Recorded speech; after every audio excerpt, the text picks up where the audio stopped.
I'm Carmelle. This is Carmelle's World, and I'm back. Well, it has been a while. Yes, it has. And there's no excuses for the break I took.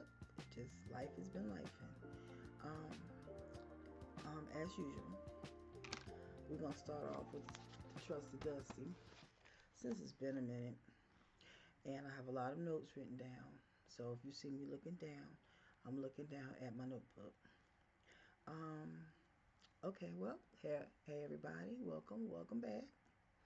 Cause I know that my soul tribe has been hanging in there with me. I see the same people, the same amount of people that I had from before.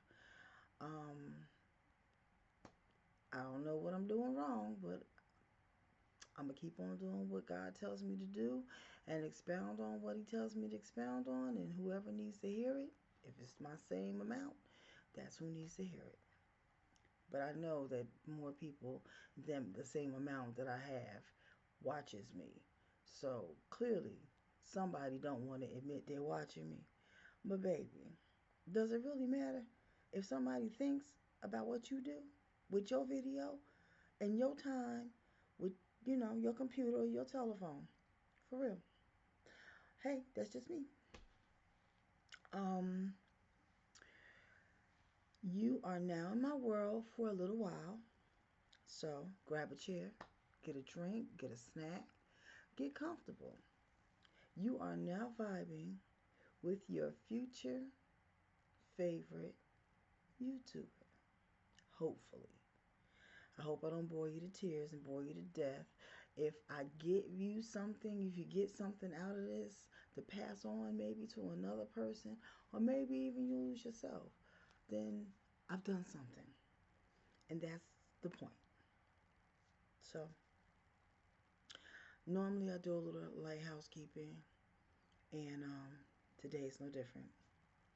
One, welcome all my new viewers. Thank you for stopping through, whether it's on purpose, by accident, or by accident on purpose. If you are new, like I said, grab a drink, get a chair, throw your feet up, maybe some popcorn. Because while I'm not going to say I'm going to be phony and try to make you laugh or try to do stupid tricks or whatever the case may be, I am going to be informative, hopefully motivational, partially inspirational. But if nothing else, I'm going to be honest and truthful. Give you what I think you need to hear, at the least. But I do have a slick tongue and a wicked sense of humor. So hopefully y'all catch on to it and I'll make you laugh somewhere through the process. Two, and the most important, this is a safe space for everyone to voice their own opinions or the opinions of others. Depends on how you feel and what you do. You can add on to what I already have shared. Maybe I missed something and you feel as though, oh, well, you know what? Carmelle could have said blah, blah, blah. And that would have probably came across a little bit better when she said yada, yada, yada. If that's the case, get in the comment section and make it do what it do. I'm open to suggestions. I'm open to corrections. I have no problem with that. But please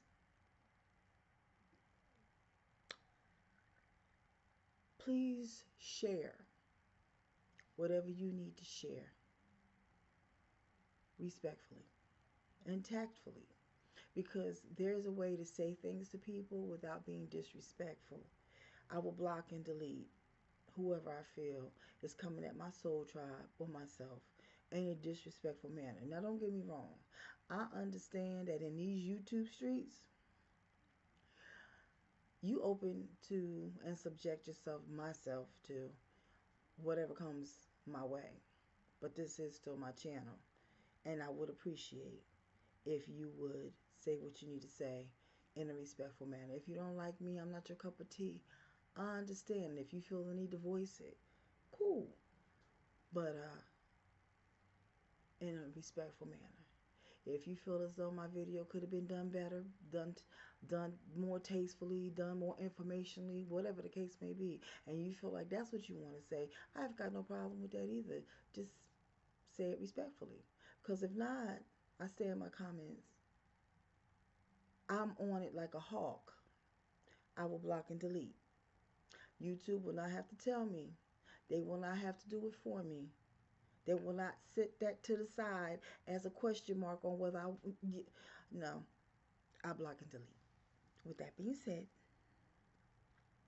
let's move on to today's title.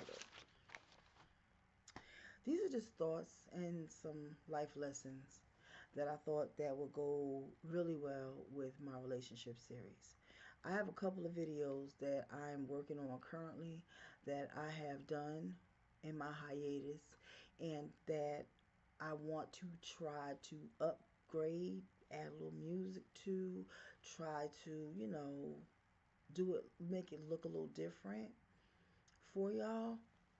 And while I was doing it, I was thinking I could actually add on some life lessons that might help the relationship series flow a little bit better for those who are watching it, and thoughts that I had on the life lessons. Um, this is a part one to a part one and two. So here we go. Number one, and I am looking down at my notes, so I will read, for those who don't know, I will read what I'm expounding on. Then I will give my impression, my opinion, my, you know, what I feel about what's being expounded on, the topic of interest, and I will give, my opinion. And maybe I'll give some of what they say. I've researched. I will give the people the flowers who I've researched this. And if there's a title, if there's a person, an author, or if there's somebody that said something, I'm going to give them their flowers and I'm going to let you know who said it. But if I said it, I'm just going to flow through it because it's what I said. And I'm not going to keep saying, oh, Carmelle, such and such, such, such, oh, Carmelle, because it's a given. Number one, you only have one life. Make it count, leave your footprint. The explanation to this is life has a way of humbling us. And anytime you feel like you've mastered the game of life, it can and will prove you wrong. So my advice is to live your life to the fullest and make your existence count.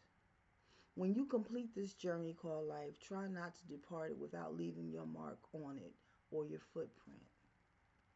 Make sure that your time here is worthy of having your name attached to it. Now, there's an old saying. It's not, oh, sorry, y'all.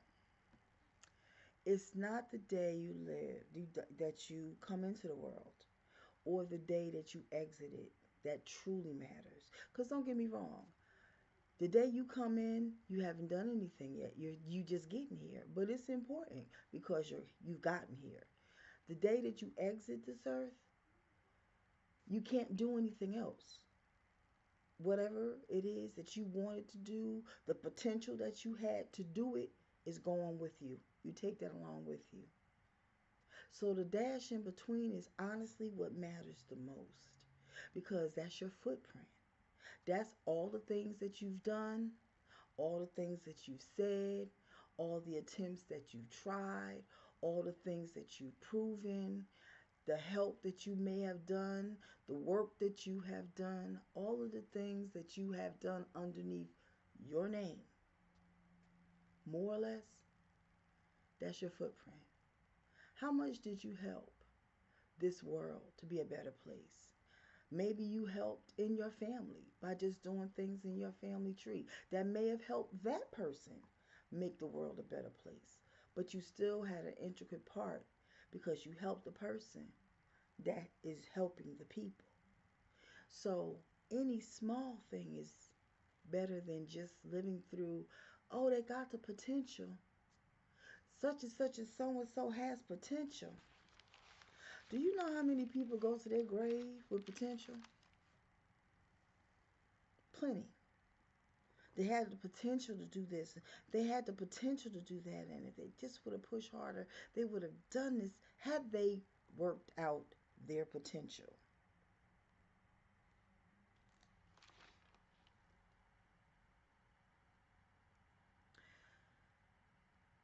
The dash in between is your mission statement. It can be full of heartache, heartbreak, pain, and sorrow, sadness, or it can be full of happiness, smiles, good memories, helpfulness towards others, and making a difference in your community and the world. This is your footprint, the mark left behind by you in the world once you're gone. You live on through the deeds that you live behind. You live on through what the mark you've made in other people's lives, whether it be your family or people at your job or your community or whatever your job might be, president of something, or it could be, you own a company that helps the homeless, that feeds the homeless, helps build houses like Habitat for Humanity, things of that nature. But make your footprint count so that the name attached to that footprint is honestly worth remembering and not just for the potential. I have a couple of quotes that I'm going to follow through with each one.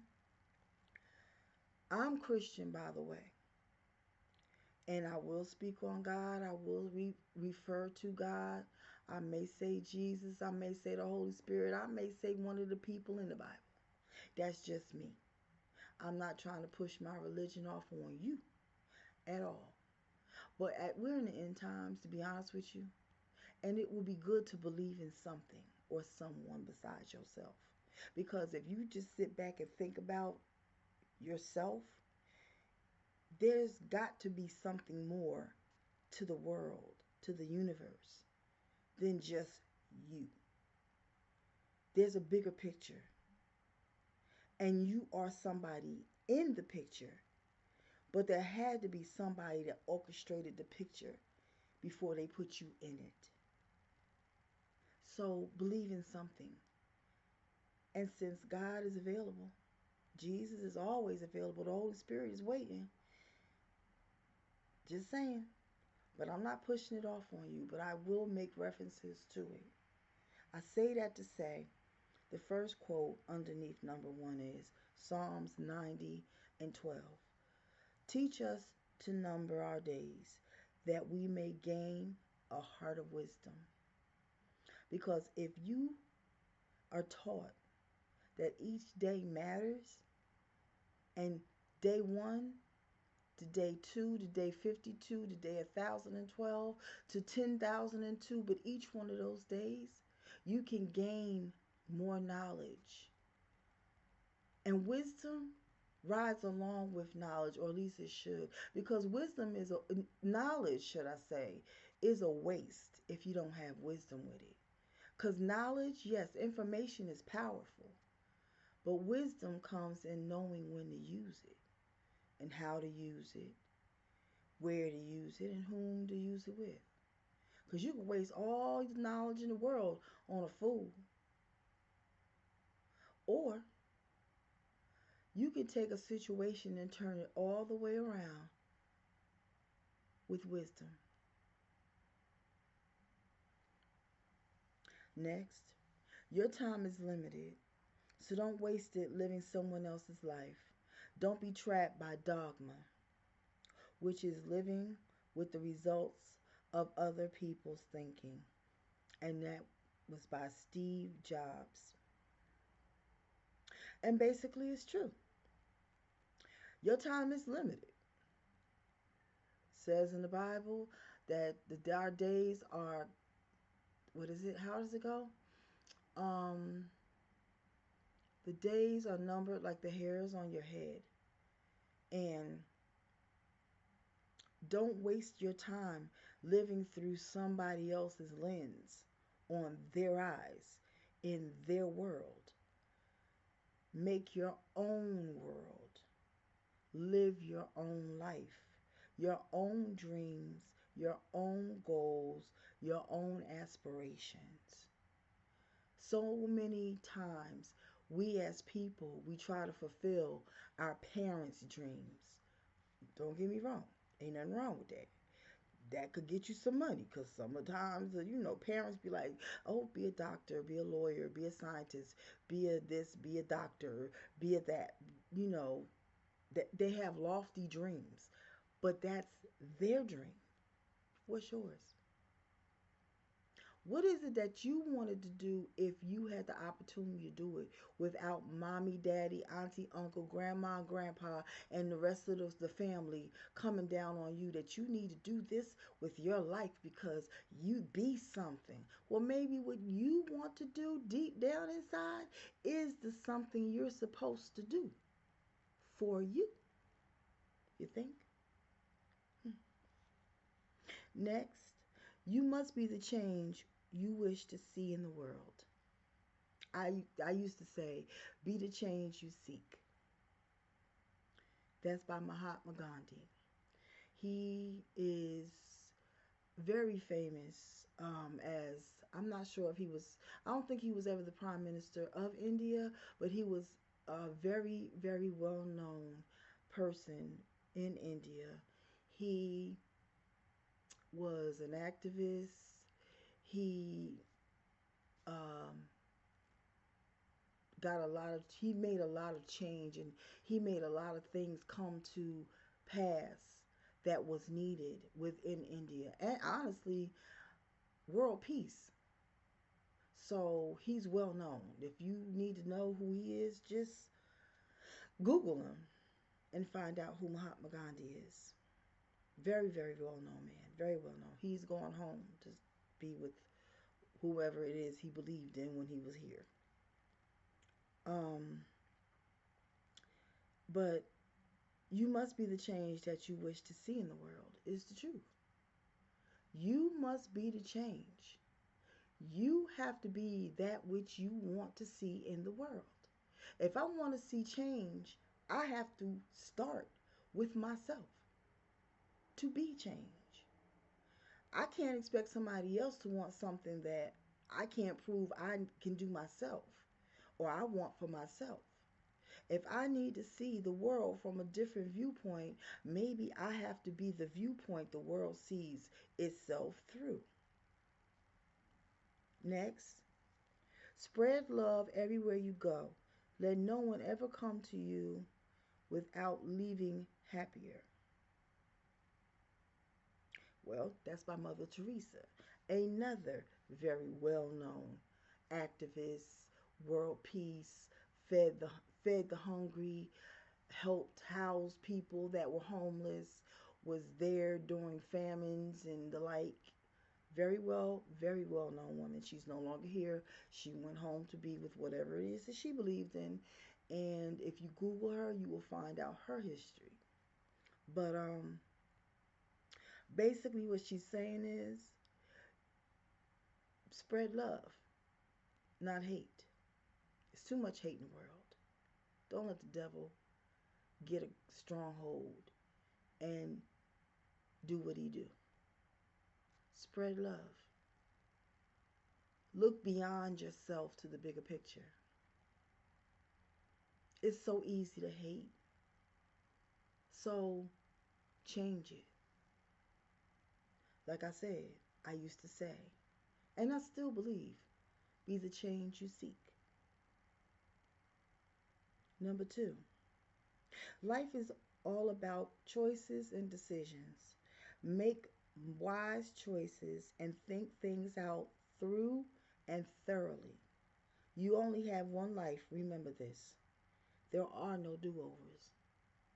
Even the people, and I thought about that because I said, wait a minute. You got people that said, oh, I died. I flatlined on the table, or I was, you know, I drowned, and for a minute I had no heartbeat, and I saw the light, and I walked towards it, and I seen people in heaven, but you came back. So you didn't get a do-over. You just picked up where you left off, basically, to finish what you started. God gave you a second chance at life, but He didn't change your life. He gave you your life back so that you could finish that race, not redo it. You can change, you can automatically change where you were from where you was to make a change. But it's not a do-over, if you get what I'm saying. It's basically the rest of your life you have to live. So be the change that's needed. Do something different with yourself. Because you only have one life, truly. And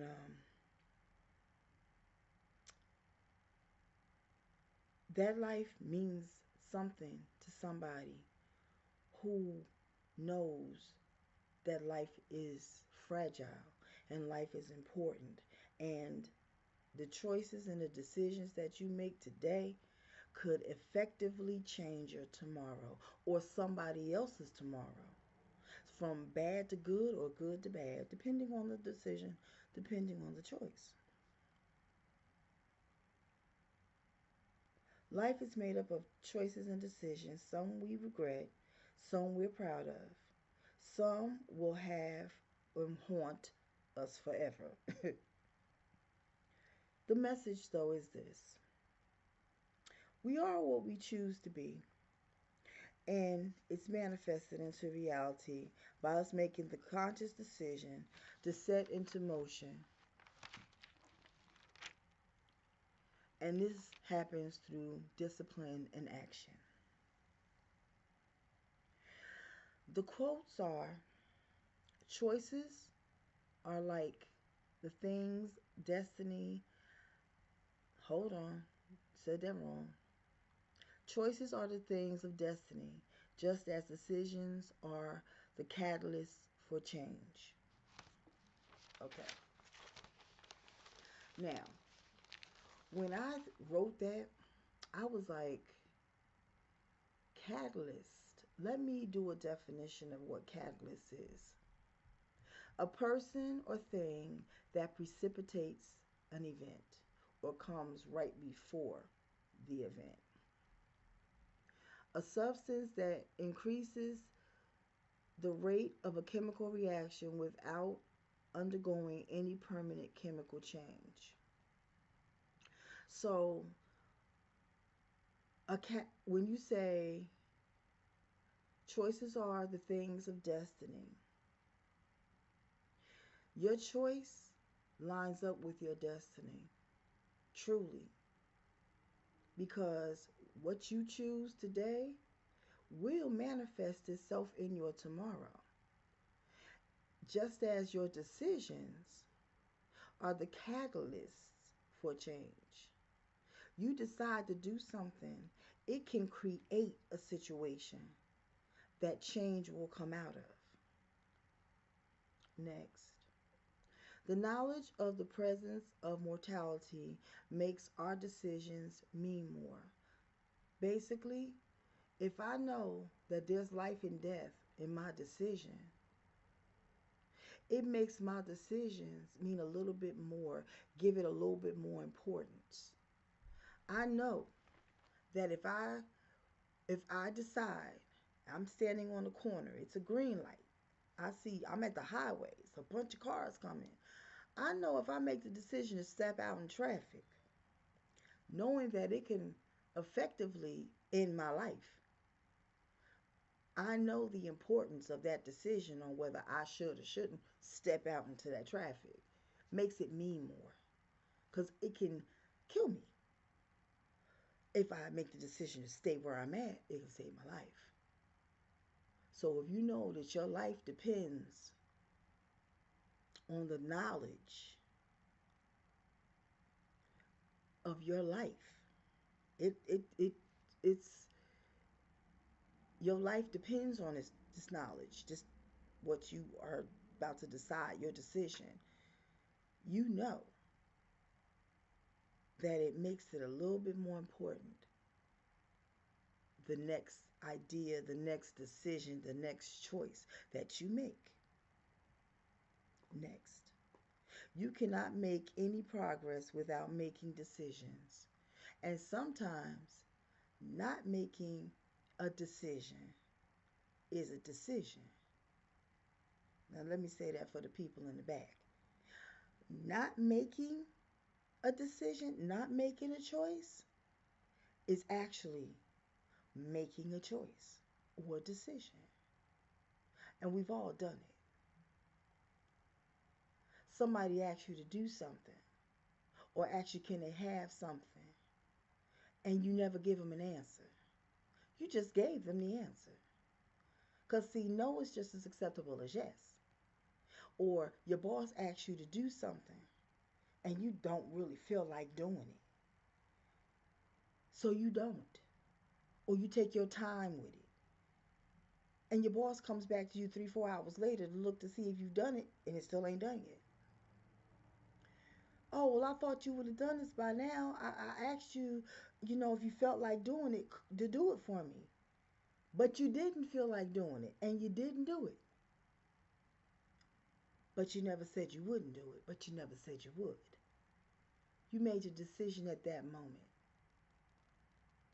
Silence sometimes is the loudest answer than any answer you could ever give a person. Life is a matter of choices, and every choice you make makes you you. That quote is by John C. Maxwell. And it's true.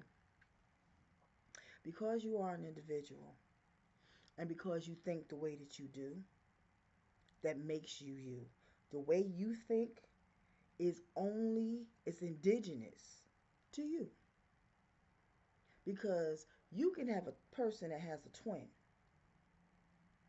and they could finish each other's sentences. But there's something about each one of those individuals that makes them different. And it's not just, oh, well, her eyes are different color, or her hands are prettier, or she's a little taller than her. No, it's something else. It's something else internally in their brain that makes them a little bit different in the way they think, the way they process, the way their actions are, the way their speech. Like I said, they can finish each other's sentences. But there's something a little different that makes them individuals, even though they look exactly alike. Same thing. Life is a matter of choices, and every choice you make makes you you. Because only you are going to make that choice that is exactly the way it comes out. Because you said it, you decided it, it was your choice to do it or not. And you, because you are you, it came forth the way it did. Number 3, it seems to take more energy to be angry and maintain anger than to just make a decision and be happy. Have you ever heard or seen somebody and they spend more time angry than they do happy? They got to, they gotta, they stand on that anger. They literally stand on that anger. They keep reflecting back to things that make them mad. They are constantly starting and creating situations that keep them mad. All they do is talk about things because they're mad. They expend all this energy staying mad when they can make the one decision and just be happy. Take all that excess energy, all that time that you took thinking about 1976 when that person kicked you in the ankle, and 1982 when that person stole your chain at the MC Hammer concert, and 2016 when that person told you they didn't want you no more. All at that anger that you keep on reflecting back on to keep you mad, because it takes energy to think like that and to keep it going. Why don't you take that energy and just think of, well, I remember my baby's first laugh. And I remember when I was in school and that day that me and my boys went and played basketball and we won against such and such a so and so. We didn't think we could do it, but we did it. I remember when my mom bought me my first pair of Tims and I was the fresh to die for. Couldn't nobody tell me nothing. See the difference? In one decision, one choice. You took all that energy and put it on something different. But because you're so wired and you wired yourself to be negative and to keep yourself angry by constantly thinking and thinking and thinking and thinking and thinking on the negative, you stay negative. Why? You can take that energy and be positive. You got so much in this life to make you smile. Why do you reflect back on things you cannot change to make you angry? You can't change it. Just like you can't change the things that made you happy, you can't change the things that made you sad. Please don't make me try to believe that your whole entire life is one sad event. Please don't make me want to believe that, because I know that's a lie. There got to be something else that you can focus your energy on that makes you smile. Got to be. Satan did not pick you out from the time you took that first breath all the way to today. And he been messing with you ever since. God had to intervene at some point and give you some laughter, to give you something to smile at, to give you something to reflect back on and go, wow, man, I did that. Or that was all me. Or, wow, today was a good day. Got to be something. Focus on that one thought and then put all of that energy into that one thought. You could put all that energy into 12 negative ones, take all that energy and put it into one positive and run with it. Before you know it, you done picked up another one along the way, another one along the way, another one, and before you know it, all that energy that was going this way is now going that way. That simple. And for real, it seems easier said than done, but it's all in how you look at it.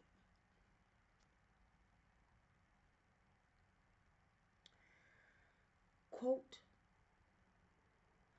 and this is one of my favorite quotes: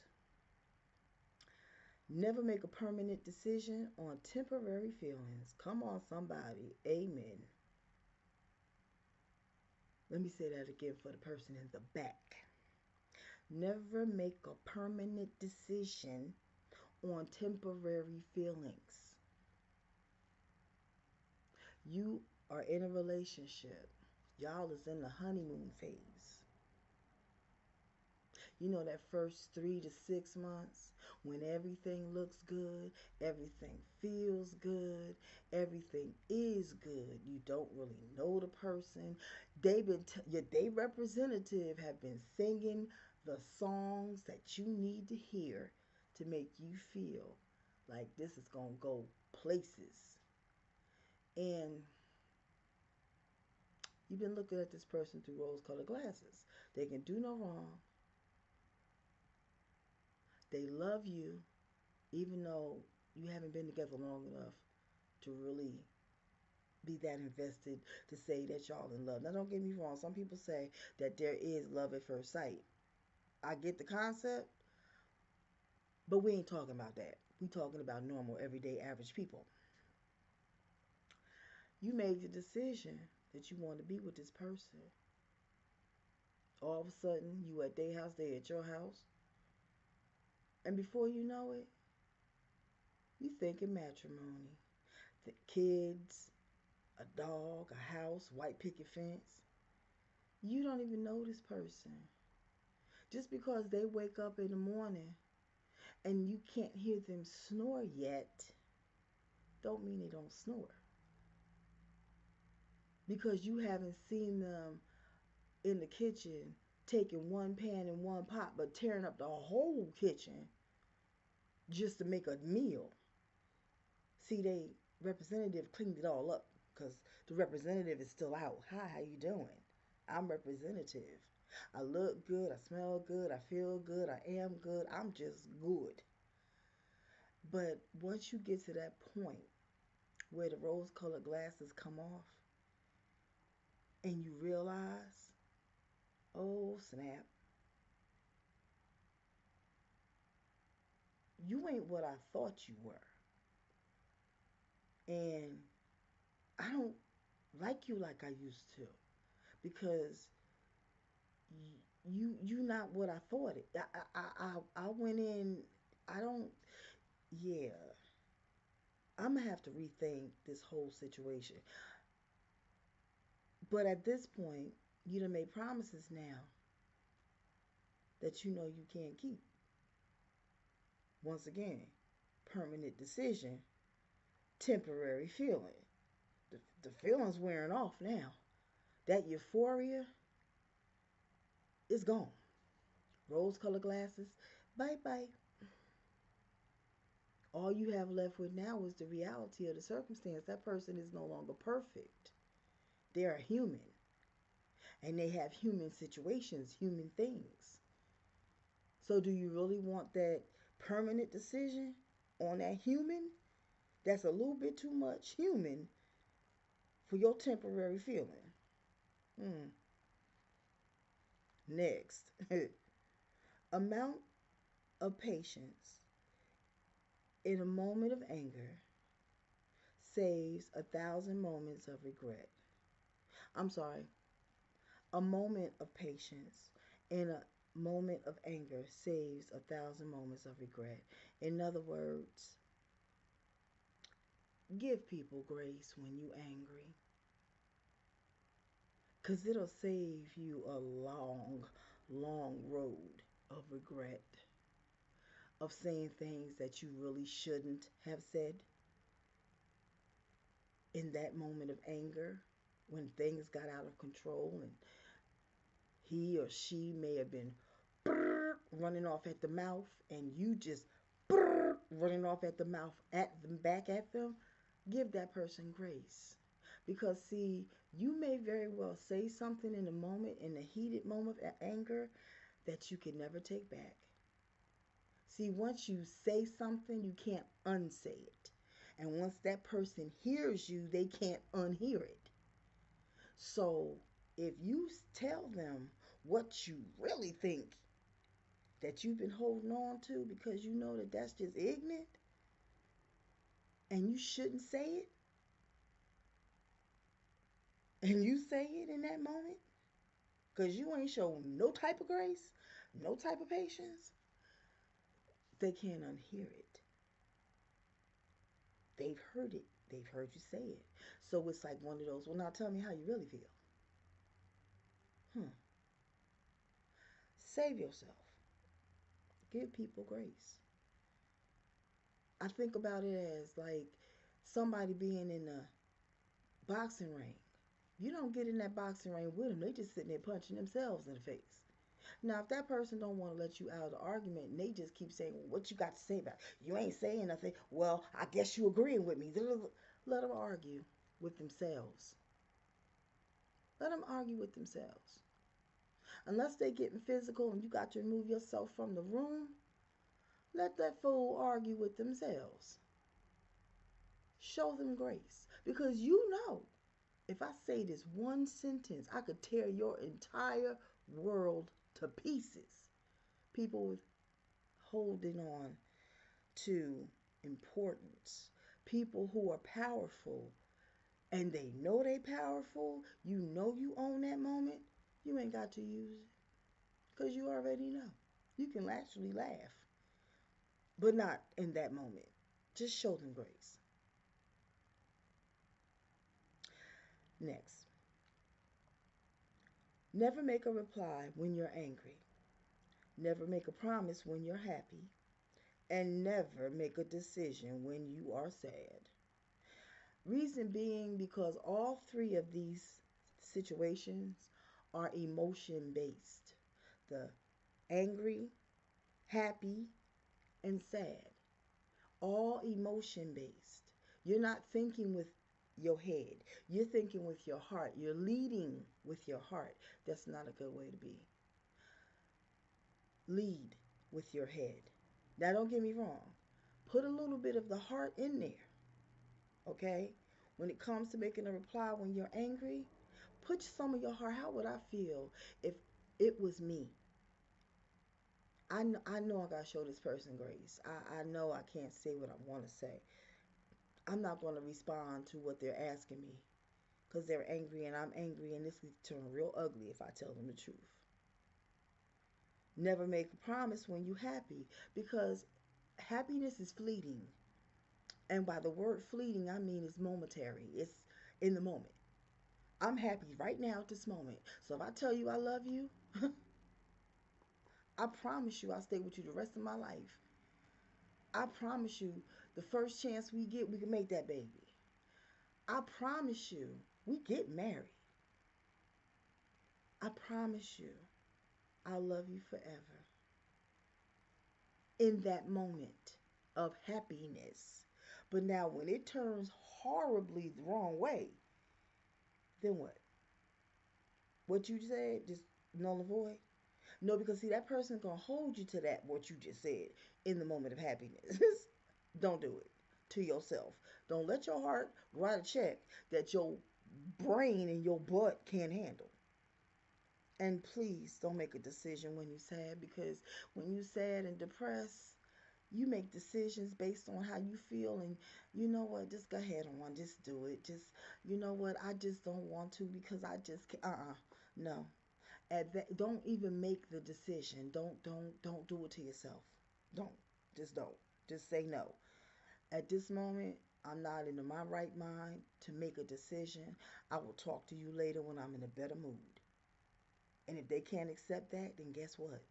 Silence goes platinum. You can take that same energy that you were using to stay angry and make a decision to be happy. To maintain anger takes a lot of mental focus and concentration and boatloads of energy to focus on the thoughts that will keep you angry. Like I said, it takes a lot more energy. And if you are a naturally unhappy person, I suggest you might get counseling to find out why you are naturally. No, not, I ain't gonna say it doesn't exist, but most people are not naturally unhappy people. Most people can find something that this world gave them that to make them happy on some level, even if it's just walking a dog, even if it's the birth of a puppy. It could be, oh, I saw my niece and nephew be born, or I moved into my favorite house, or I bought me a flower today and the flower made me happy. Something. They got to have one, at least one happy memory, just one. So if you are a naturally unhappy person and you just need to focus on being angry all the time, please get your help. Please get you some help. That's all I'm going to say on that one. Just get some help. Find somebody to talk to. Unravel your life, and you'll get to the bottom of why it is you focus more on the negative than you do on the positive. Then at the end of the day, if it is the parents, because you know a lot of times they say, oh, the psychiatrist and the therapist always say, my mama, my daddy, it's my mommy fault, my daddy fault. Well, if it's your mama and your daddy, guess what? You grown now. Write your own narrative. Forgive those who didn't know any better than to do what they were taught to do through their life experience with their parents. Forgive them, move on, and write your own story. Because now you have the pen. See, when you were 0 to whenever, they had the pen. You had no control. You grown now. What's the excuse? 4. Learn to accept the good, the bad, the ugly, and the indifferent in your person. It will save you from future endeavors of trying to change that which came to you complete already. Do you know what that means, people? Your person came to you with all the good, the ugly, the bad, and the indifferent that they needed to be who they are. After the rose-colored glasses comes off and all the other good stuff, they are who they are at the core. And accept them for who they are, or leave them alone. If they have their good outweighs the bad, the ugly, and the indifferent, work with them. Don't try to change somebody though. Don't do that. You're not God. Don't try to change somebody into your person, into your narrative. Well, if this person would just be do this, and if they just did more of that, they'd be a better person. No, they be the right person for you because you done become Bob the Builder or Bobina the Builder, and you done build a better person for you. But is that a better person for them? Will those changes make them happy or make you happy? Ask yourself that question. If you take away the ugly, the indifferent, or the bad, you quintessentially take a part of that person that makes them who they are. Then they're not the person that you met. They're a completely different person. Because all the components together made them who you first fell in love with. So at the end of the day, come on now. Stop trying to change people. They came to you complete from the get-go. Now, they want to change for themselves, or they see that what they're doing is upsetting you and they make the decision to change. That's one thing. But you basically trying to rebuild them into a better person? No.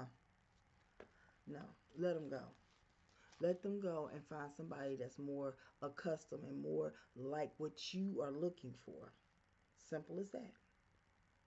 They can be happy with somebody that accepts them for who they are. You can be happy trying to find somebody that is the person that you need them to be, and y'all can be happy separate. Plain and simple. Meet the person where they are in the moment. Accept them for who they are at the moment. They are a whole person. Treat them like they are. Don't try to change them into your vision or version of them, and while you hold on to the idea of their potential, let them arrive at their points in life on their own. Case in point, Kanye West and Kim. Not that I involve myself too much in them because, yeah. But he met Kim a certain way. And umpteen surgeries later, umpteen tanning beds later, umpteen clothing changes later, she became who he wanted all along. But that wasn't who she was originally. Did she change for herself or did she change for him? Think about it. Think about the shape she took on. Think about the complexion she changed herself and she morphed into. Think about her attitude, her mindset. Why did she become this person she wasn't before she met him? And all of a sudden now, she's this person that in his vision is perfect for him. Or at least she was until she decided that in her vision, he wasn't who she needed him to be. Or something like that. At the end of the day, meet a person where they at in life right now at the moment that you meet them. Meet them there. That's who they are. Forget the representative for a second. Just meet them where they're at. Because truly who they are will come to the surface. Trust and believe that. Accept them for who they are in that moment. And if you can't, then they ain't you for you. They are a whole person. Treat them like they are. Don't treat them like, oh, well, you are who you are, but I think if you just dress like this, you'd be better. Or if you spoke like this, you'd be better. Or if you decided to stop doing this, that, and the third, you'd be better. No, they wouldn't be them. Because how you met them is how they are. Don't try to change them into your vision. Because your vision and their vision are two different visions.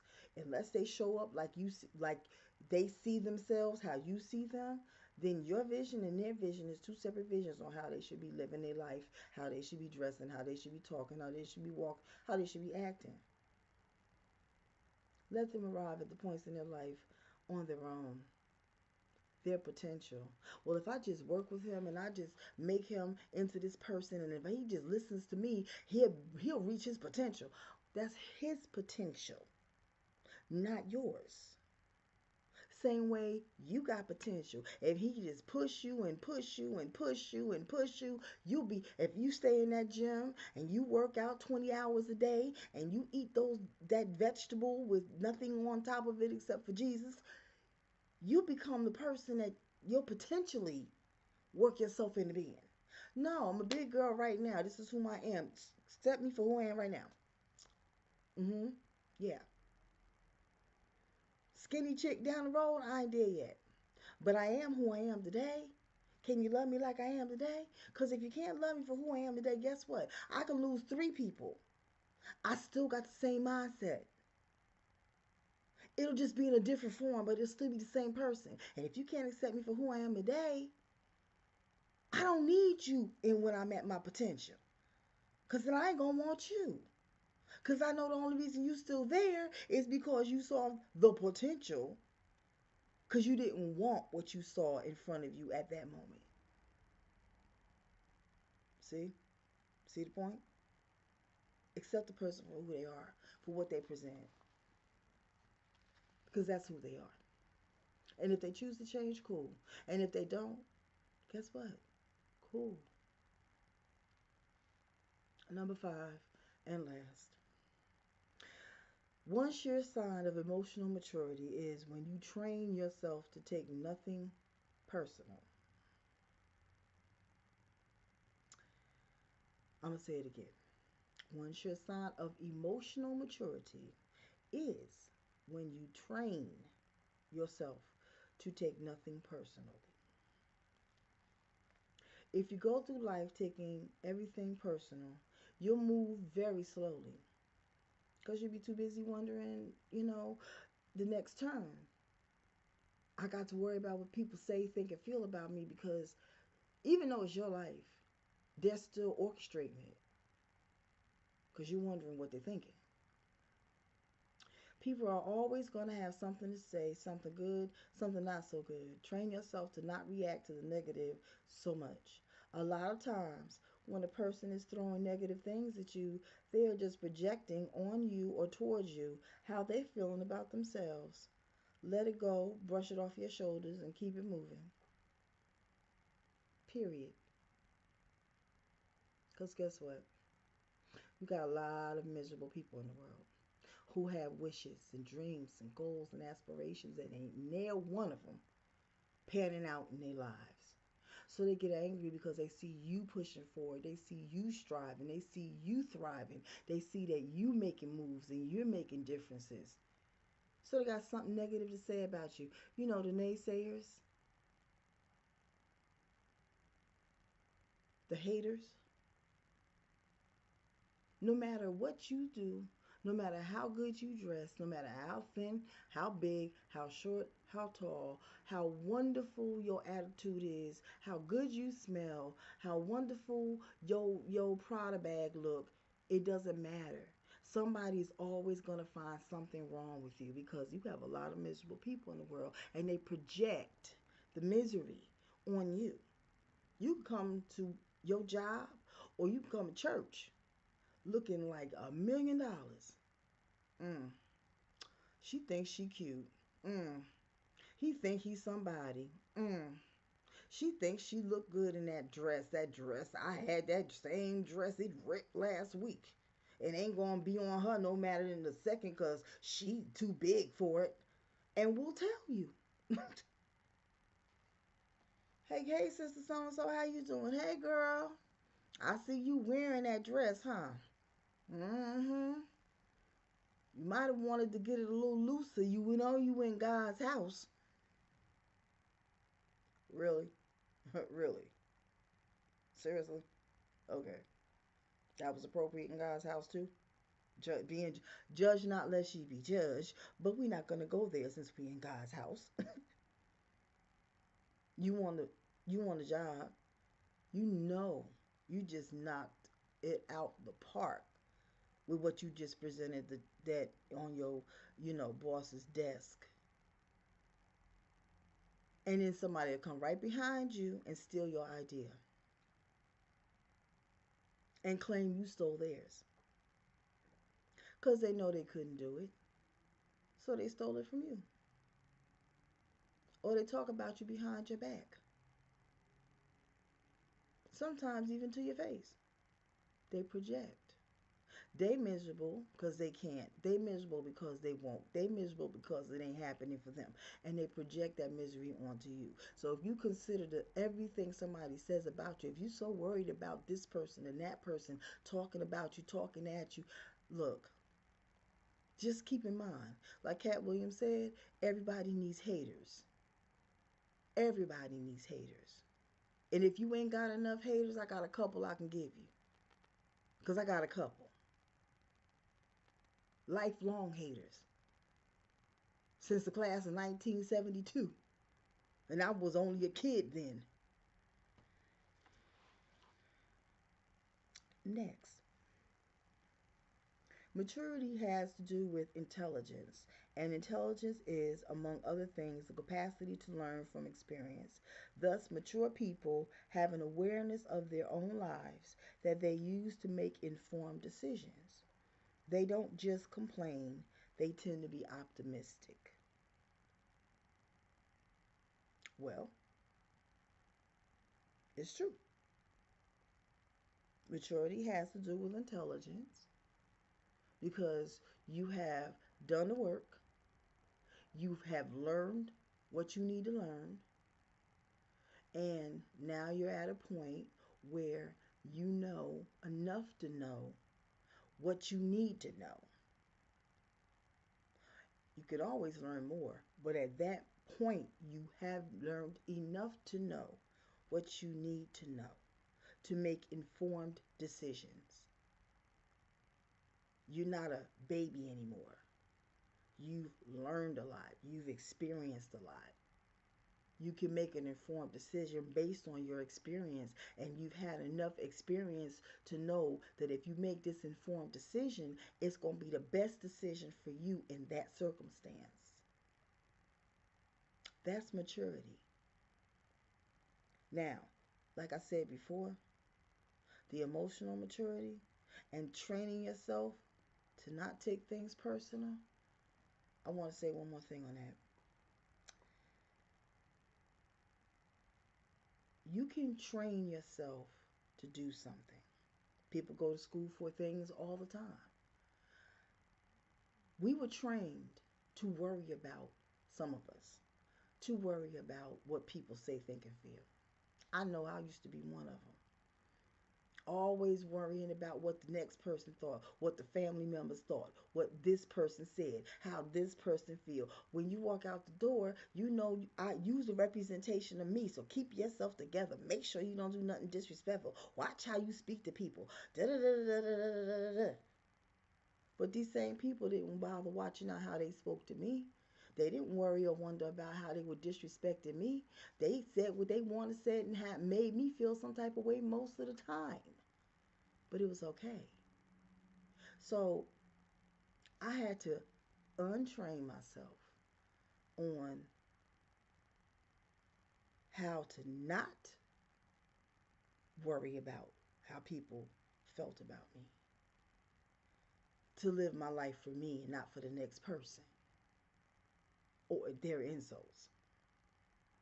If I always walked outside with a certain outfit on and I had make sure that my hair was this way and my makeup was that way and my shoes looked like this and I had to walk with my head held high and I couldn't do this and I couldn't do that and to make sure I was in the house by a certain time, make sure I did this, that, and the third with my kids, and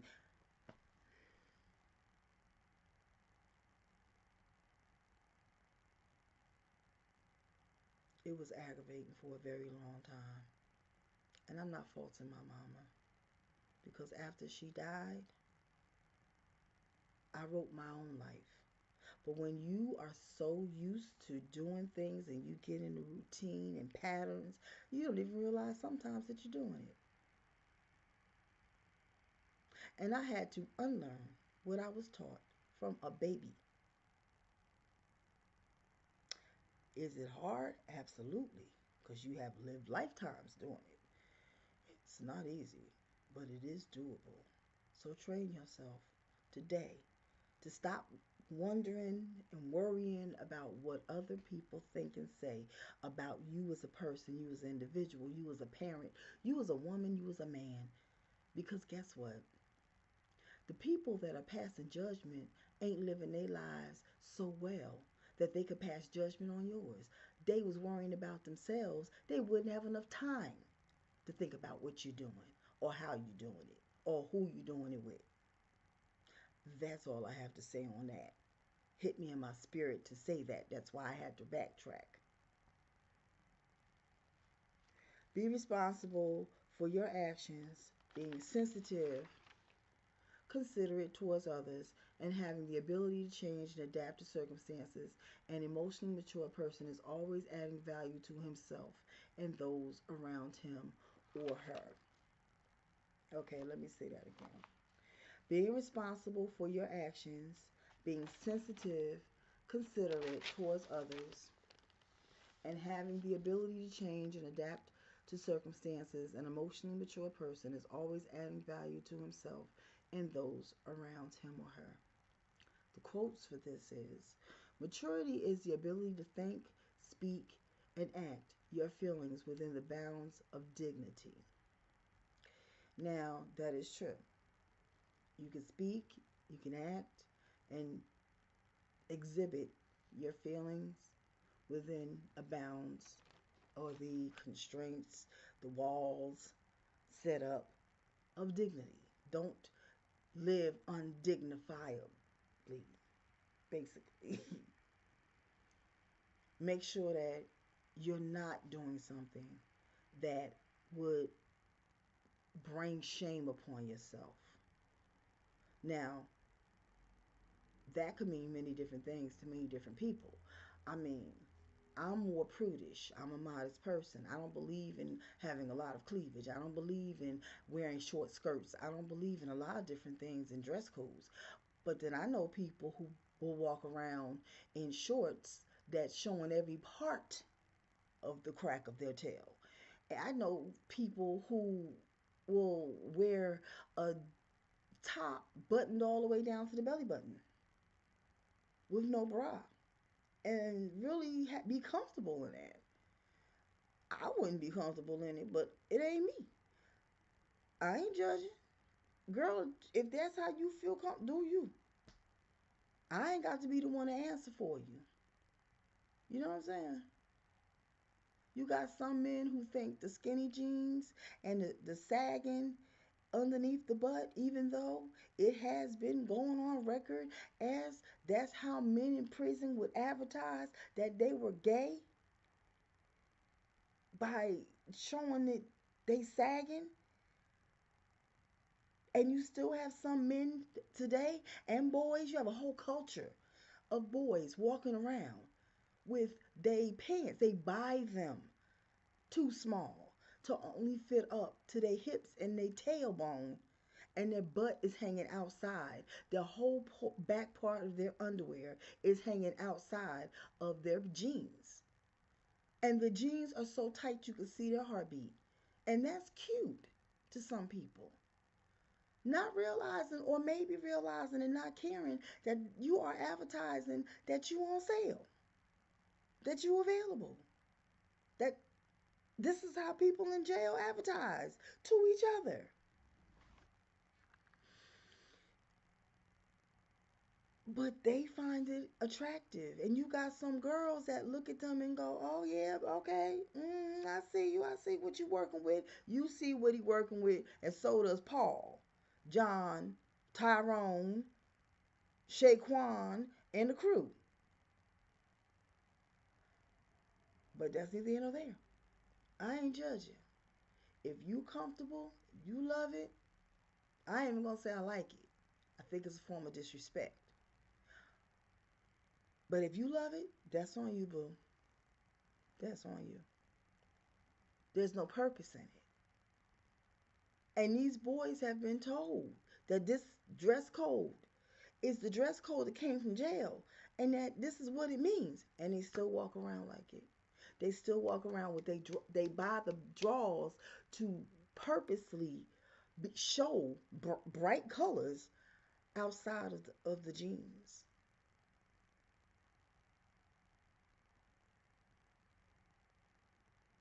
Yeah. Okay, to finish this last part, there are no friends or enemies, only teachers. And this is true. I think it's true. You my friend, but in being my friend, I'm learning something from you. I'm never going to have somebody around me that can't teach me something. So you're my friend, and you're teaching me something about you.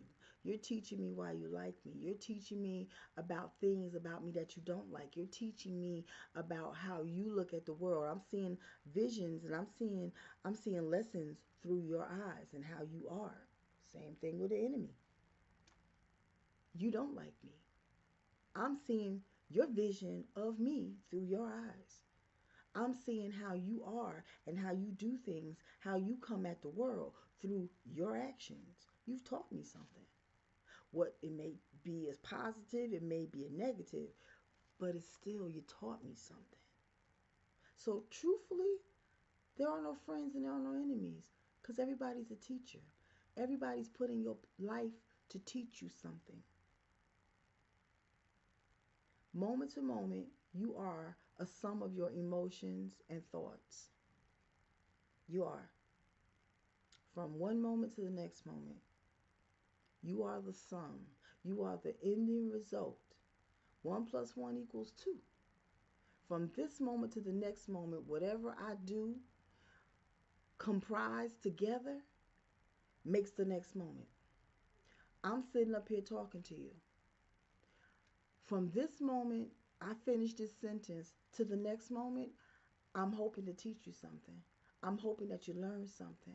I'm hoping that you're listening correctly. I'm hoping that you're looking at me, but your eyes and your ears are both open at the same time. So that the next moment I can continue what I started from the moment before that to finish teaching you something. But it's the sum, after everything is added up, of emotions and thoughts. How I felt from one moment to another. The thoughts that I expressed from one moment to another. Having a conversation with somebody, emotions, thoughts from one moment to another. Next. So do not ignore your emotions. Instead, recognize them. Step back to reflect on whether you want to fight this battle, whether or not you want to pour emotions into it. Those who are emotionally mature know where to fight and when to fight and when to not to and when to let go. Let me say that again. So do not ignore your emotions, because a lot of people say that people with emotions are weak, that emotions are weak. Do you know how strong you have to be to have emotions and not show them? To want to act on how you feel and have to stay in character, literally. I'm angry, but I got to smile at you. You just pissed me off, but I love you enough to not react to it. Do you know how strong you have to be to have emotions? When you hide your emotions, that's weakness. You can't handle emotions. That's basically what you're saying.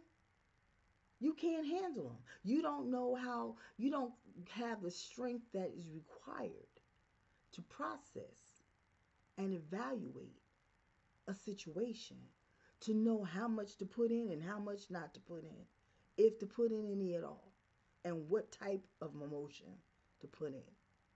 That's weak in my book. Instead, recognize them, step back, and reflect on whether you want to fight the battle or whether or not you want to pour emotions into it. Think about it. You got somebody that's standing in front of you. They screaming and hollering, acting a fool.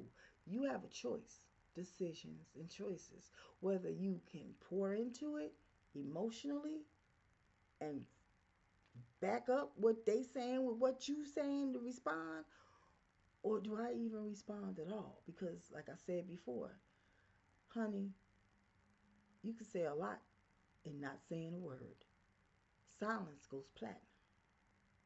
Not golden, platinum. You see somebody standing in that ring and you ain't arguing with them, all they doing is arguing at you, they punching themselves in the face. Because what they saying ain't getting next to you because you've made the conscious decision, the choice to not say a word. And there's power in that. Those who are emotionally mature know when and where to fight and when not to. Absolutely. Some things aren't worth the battle because most things aren't worth the hold. But you'll find those choice things that are worth the fight, that are worth the battle. Those are the things you hold on to. The rest of it you can let go. Let somebody else's headache be somebody else's headache. Emotional maturity involves being able to respond wisely in each moment while staying true to yourself. Amen. I agree. I agree. You're responding with wisdom. You have the knowledge of what to say, but you're responding wisely on how and when and what to say. And in each moment, while staying true to yourself, you're not changing who you are. If you are a screamer before the incident, you will be a screamer during the incident. You may even be a screamer after it. I've been accused of talking loud when I'm upset. I do. I talk loud when I'm upset. I get loud.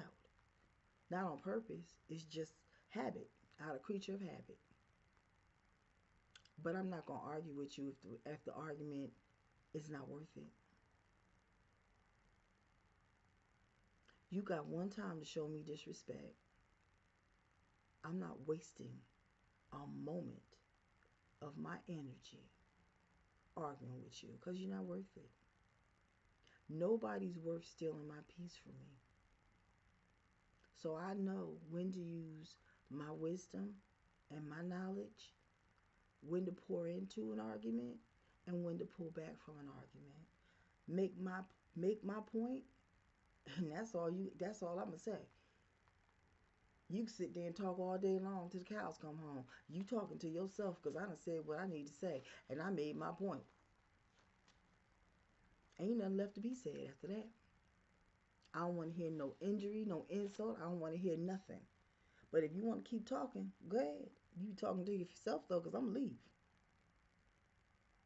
I'm gonna be true to who I am. I'm not gonna act a fool if that's not how I act. I'm not gonna come out my face if that's not what I do. I'm not gonna curse you out if that's not who I am. But I make my point. Next. Feelings are something you have, not something you are. Ooh, honey. Feelings are something you have, You have them. You are an emotional creature, whether you admit it or not, whether you want to be that or not. You are. God gave you emotions. God is a God of emotions.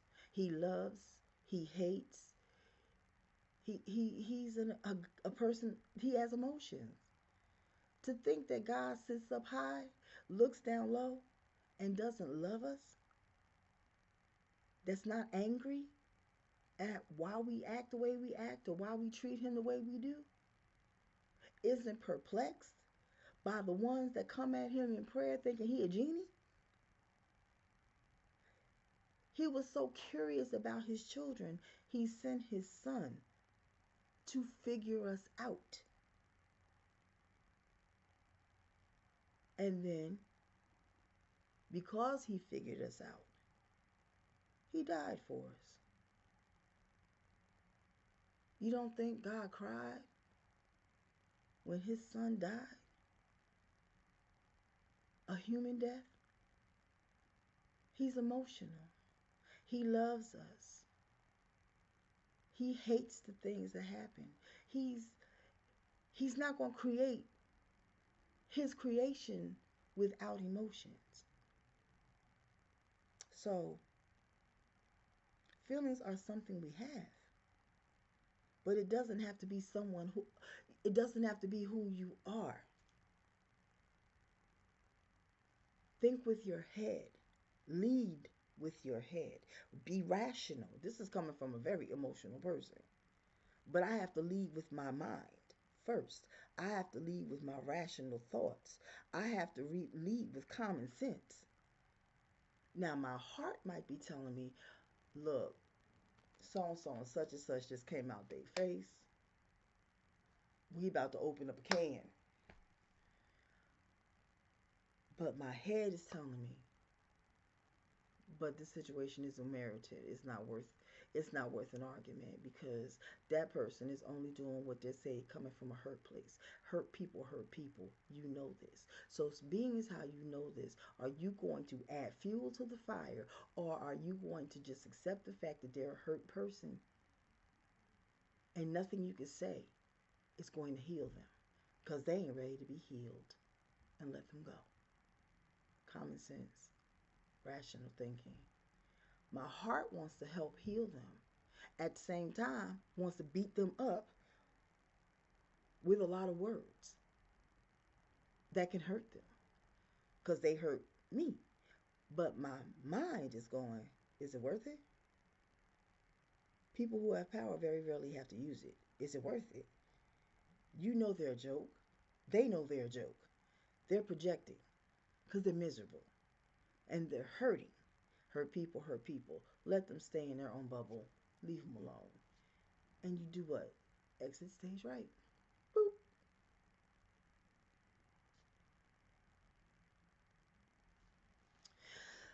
Well,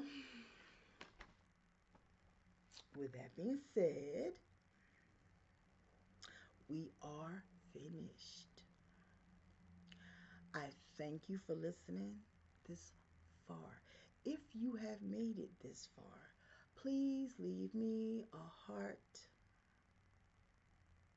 That's a crooked heart. There we go. A heart. Purple heart, a pink heart, my two favorite colors. Let me know you made it this far. I'm grateful. You could have watched the video before mine. You could have watched the video after mine. But you chose to watch my video. And for that, I'm forever grateful. Thank you. I hope you learned something. Maybe I said something that made sense. Maybe I said something that, you know, you were going through and you just needed me to confirm it.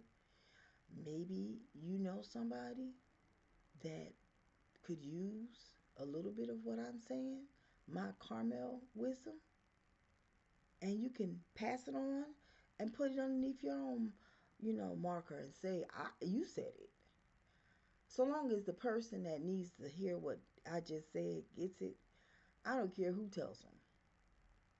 I mean, it would be nice to say, I looked at Miss Carmelle, or I looked at Carmelle's video, and she was saying X, Y, and Z, and I think that you should watch the video, or I think that blase, blase, blah, your emotional state is yada, yada, yada, and they looking at you like, where you get that from? I just was thinking, I don't know where I picked that up at. If that's the case, then cool. Just long as you pass it along to somebody that can use it and put that jewel in your crown. I'm grateful. I thank you and I love you. But God loves you. Like I said earlier in the video in the beginning, I'm not pouring or putting my religion on anybody. But we're in the end times, and it is the end times. So it would be within the best interest of you if you believed in something. If not my God, we have so many different religions to pick from. And I mean, we have a boatload of them. Find something to believe in and just believe. Even if it's just yourself. But believe in something. So this way, when you cross that rainbow, you get to the other side, and you say, well, Miss Carmelle was talking about God this and God that, but I don't see nothing here. If I wasted my time to waste. At least I believed in something. And if I didn't waste my time, and there actually is something on the other side of that rainbow, and you get there and like, Miss Carmelle did warn me. But believe in something. And just know that God is love. And He loves you. With that being said, comment, like, share. Maybe my video could do some good in somebody's life. I'm long-winded. Granted, I know this. But I have good intentions. And I'll try to make my videos a little more frequent so then I won't have to be as long-winded. You think? Bet? Pinky swear.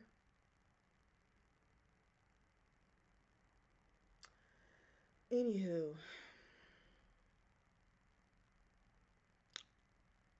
the next video coming out will be part 2 to this. Because I'm true to this. I ain't new to this. And with that being said, I'll see you around the next go-round. I am Carmelle. This is my world. Your next favorite future YouTuber. Or should I say future favorite YouTuber. And I am